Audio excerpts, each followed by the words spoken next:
Dans ce problème, il faut sentir au plus vite que vous avez affaire à une suite. Le terme initial, 80 adhérents, est associé à l'année 2005. Il faut le relever.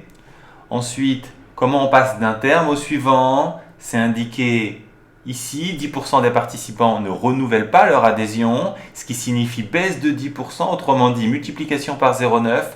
Et enfin, deuxième élément pour le passage, 20 nouvelles personnes, donc on ajoute 20 pour passer d'un terme au suivant, il y a une multiplication et une addition, on a donc affaire à une suite arithmético-géométrique.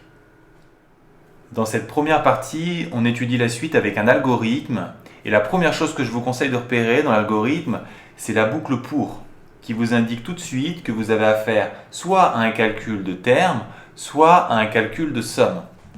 Pour trancher entre les deux, il suffit de regarder le nombre de variables. Ici, on peut s'apercevoir qu'il n'y a qu'une seule variable, grand X. Donc on aura affaire à un calcul de termes. Pour une somme, il y aurait une deuxième variable, une variable de stockage.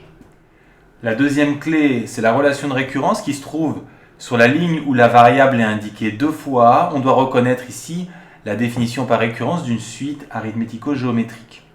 Autrement dit, et en résumé, cet algorithme calcule les termes d'une suite arithmético-géométrique.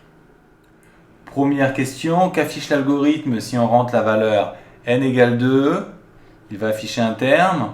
Le terme initial, c'est 81. Pour n égale 2, il aura fait 2 tours, ce qui équivaut à calculer U2 pour la suite. Notez que le résultat obtenu sera arrondi à l'entier inférieur.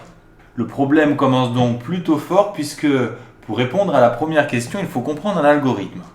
La deuxième question est plus simple, il suffit d'interpréter ce résultat dans le contexte du club de randonnée. Il vous faudra proposer une réponse rédigée sous forme de phrase.